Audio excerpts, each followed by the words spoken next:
그 크신 하나님의 사랑 말로 다 형용 못하네. 저 높고 높은 별을 넘어 이 낮고 낮은 땅 위에 죄범한 영혼 구하려 그 아들 보내사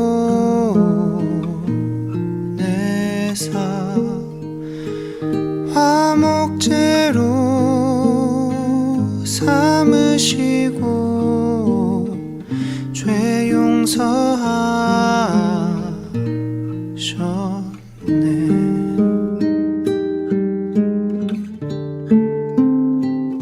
괴로운 시절 지나가고 땅 위에 영화세할 때 주 믿지 않던 영혼들은 큰 소리 외쳐 울어도 주 믿는 성도들에게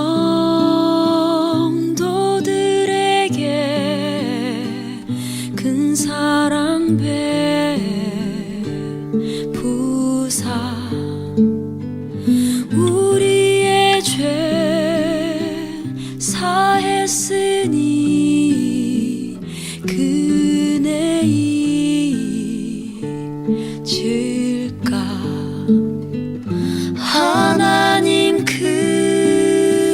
크신 사랑을 증량 다 못하네.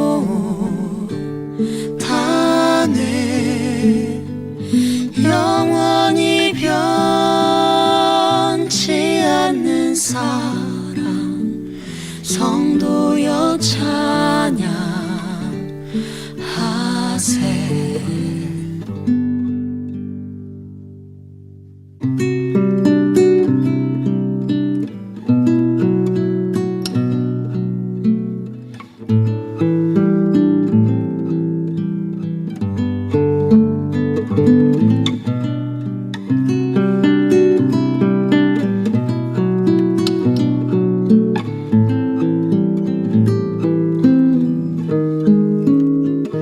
하늘을 두루마리 삼고 바다를 먹물 삼아도 한없는 하나님의 사랑 다 기록할 수 없겠네. 하나님의 크신 사랑 그 어찌 다 쓸까. 저 하늘 높이 쌓아도 채우지 못하리. 하나님 크신 사랑을 증량 다 못하네. 영원히 변치 않는 사랑 성도여 찬양하세.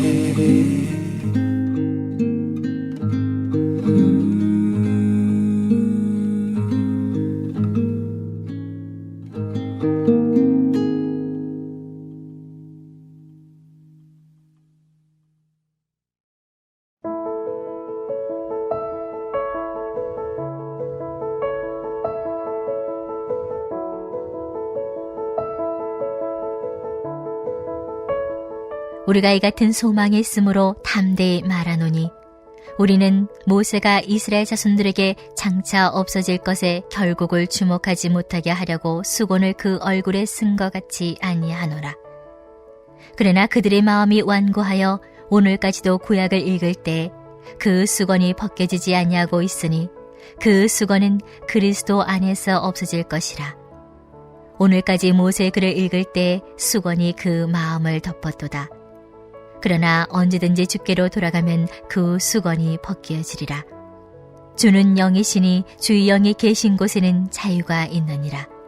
우리가 다 수건을 벗은 얼굴로 거울을 보는 것 같이 주의 영광을 보매 그와 같은 형상으로 변화하여 영광에서 영광에 이르니 곧 주의 영으로 말미암음이니라. 아멘. 할렐루야. 오늘 본문의 말씀에서 주시는 하나님의 은혜가 우리의 심령에 깊이 심겨지는 오늘 이 새벽이 되었으면 좋겠습니다.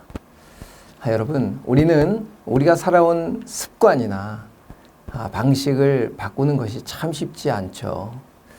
유대인들 중에서도 자신들의 삶의 방식, 이미 그리스도께서 오셨음에도 불구하고 율법의 그림자에 집착하는 그런 사람들이 많았습니다.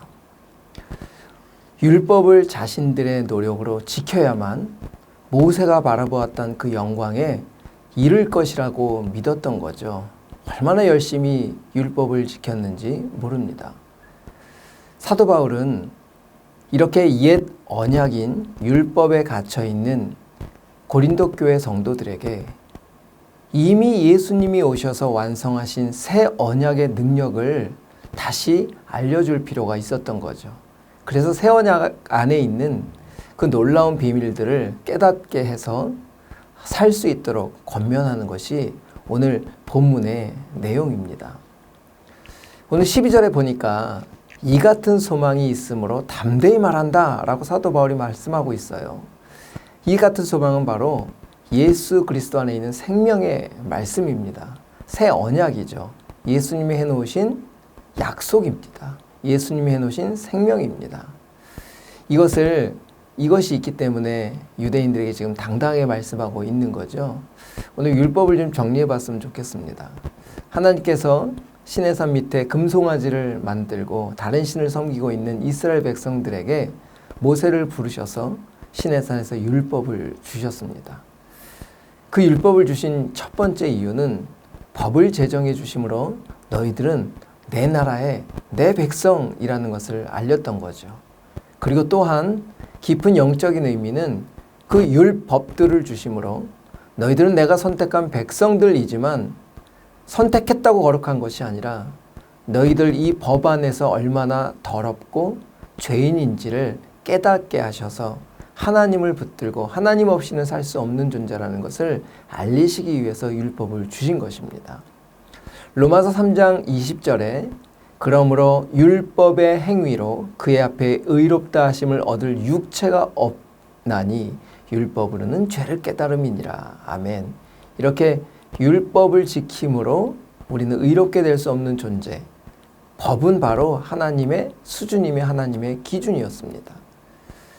이 하나님 기준 앞에 섰을 때 이스라엘 백성들이 자신들의 한계를 느끼고 자신들의 깊은 내면의 모습을 깨달아서 지금 우리가 말씀을 읽은 것처럼 죄를 깨달아 그리스도께로 인도하는 하나님 없어서는 안 되는 겸손한 자가 되기를 원하셨던 것이죠. 그래서 율법을 주셨던 것입니다. 그런데 이스라엘 백성들은 그런 하나님의 마음을 전혀 모르고 지금도 자신들의 노력으로 지켜서 하나님 수준에 올라가 보겠다고 하고 있는 거잖아요. 이미 사도 바울은 13절에 이렇게 설명하고 있습니다. 우리는 모세가 이스라엘 자손들에게 장차 없어질 것의 결국을 주목하지 못하게 하려고 수건을 그 얼굴에 썼다라고 기록하고 있어요. 이게 무슨 뜻일까요? 표면적으로는 모세가 하나님과 깊은 40일의 교제 속에서 그 율법을 받는 동안에 하나님의 진짜 마음을 알았을 것입니다. 율법은 바로 하나님의 사랑이구나. 하나님의 마음이구나. 그런 깊은 교제 속에 자신의 얼굴에 광채가 나는 것을 본 거죠. 자기 스스로가 사람들이 보았을 때 하나님보다 자기가 더 높아지고 하나님보다 자기의 빛난 얼굴을 보고 하나님보다 자신을 높일 것 같은 그런 마음에 자기 얼굴에 광채나는 것을 수건으로 가린 것이죠.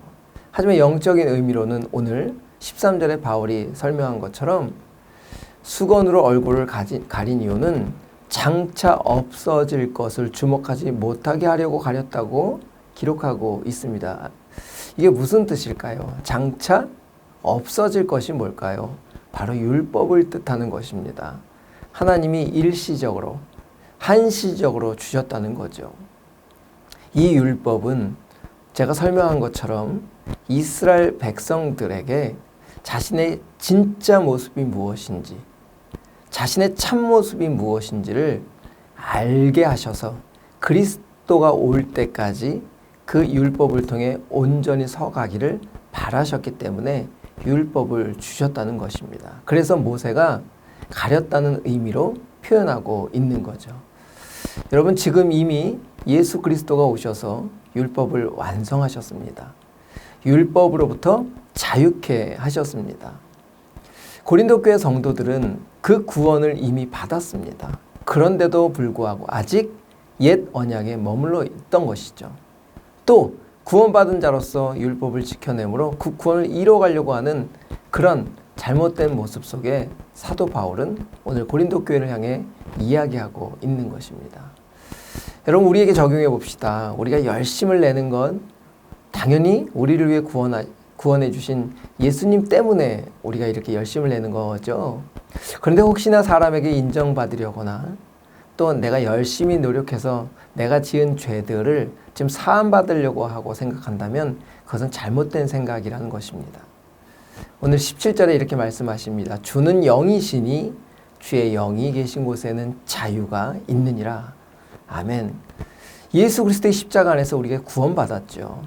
그 예수 그리스도의 십자가 안에서 죽었을 때 우리 안에 성령을 선물로 주십니다. 그 성령은 우리를 죄를 안 짓는 수준에 머물게 하시는 분이 아니시죠. 부활의 생명이십니다. 아들의 영이십니다. 그렇게 우리를 거룩함에 동참한 자로 이끌고 계시는 분이 성령님이시죠. 이제 그 성령님을 통해 우리의 삶으로 예수 그리스도의 생명이 드러나게 하실 것이라는 것입니다. 오늘 18절의 결론입니다.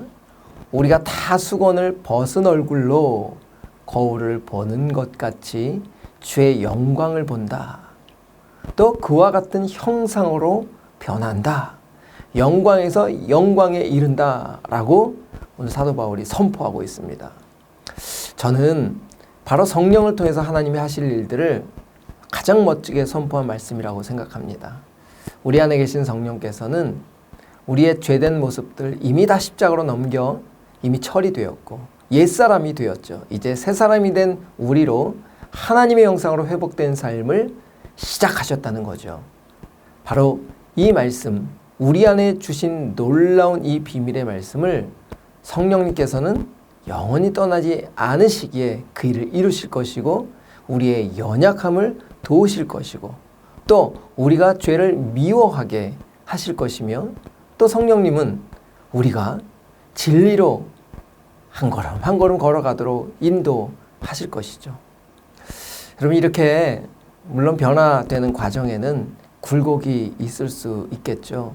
다윗도 왕이 되고 나서 밧세바를 범하기도 했습니다. 또 시작에서는 사도 바울도 구원을 받았지만 십자가 보험을 깨달았지만 내 속의 법과 또 다른 나의 육체의 법이 싸우는 것 때문에 자신을 곤고한 사람이라고까지 했지 않습니까? 그렇게 그런 굴곡이 있고 과정은 있지만 우리 안에 계신 성령님은 생명이시기에 우리를 다시 일어서게 하실 것이라는 거죠. 우리 빌립보서 1장 6절 말씀 함께 읽을까요? 너희 안에서 착한 일을 시작하신 이가 그리스도 예수의 날까지 이루실 줄을 우리는 확신하노라. 아멘. 저는 이 말씀을 분명히 믿습니다. 우리의 부족하고 연약한 모습이지만 우리 안에 시작하신 분은 완성되신 분이고 완전하신 분이시기에 하나님의 선하신 그 거룩하게 하시는 일로 완성시키실 것을 확신합니다. 그리고 베드로 사도가 이렇게 표현하고 있죠. 베드로전서 1장 23절에 너희가 거듭난 것은 썩어질 시로 된 것이 아니다. 썩지 아니할 시로 된 것이다. 살아있고 항상 있는 하나님의 말씀으로 되었다. 아멘. 여러분 이 말씀 붙잡고 이 약속의 말씀으로 우리 이미 보장된 사람임을 믿음으로 받아들이며 오늘 하루를 하나님 앞에 거룩한 자로 또한 이 성화에 가는 과정의 싸움을 쉬지 말아야 할 것입니다. 이 수고는 절대 헛되지 않을 것이고요. 또한 이 수고를 통해서 우리는 한 걸음 한 걸음 성화의 과정 속에 걸어가고 있을 줄 믿습니다. 우리 마지막으로 고린도전서 15장 58절 말씀 읽고 기도하겠습니다. 그러므로 내 사랑하는 형제들아 견실하며 흔들리지 말고 항상 주의 일에 더욱 힘쓰는 자들이 되라. 이는 너희 수고가 주 안에서 헛되지 않은 줄 알미라. 아멘. 성도 여러분, 오늘도 옛사람의 방법이 나를 유혹할 것입니다. 또한 옛 방법으로 살도록 자꾸만 끌어당길 것입니다. 하지만 우리 새하늘이신 예수 그리스도 안에 승리를 붙잡는 오늘 모두가 되시기를 간절히 축원합니다. 우리 기도 제목 올려드리겠습니다. 내 안에 계신 성령님을 의지하는, 그래서 성화의 싸움에 담대함을 허락하여 주옵소서. 두 번째, 여름 사역이 시작이 되었죠. 다음 세대들이 이 여름 사역들을 통해서 성령님으로 충만하게 되는 역사의 현장이 되게 해 주옵소서. 그리고 성전 건축을 통해 온 성도가 하나된 성령으로 몸된 교회를 이루는 모두가 되게 하여 주옵소서. 우리 세 가지 기도 제목을 놓고 우리 간절히 기도하며 나아가겠습니다.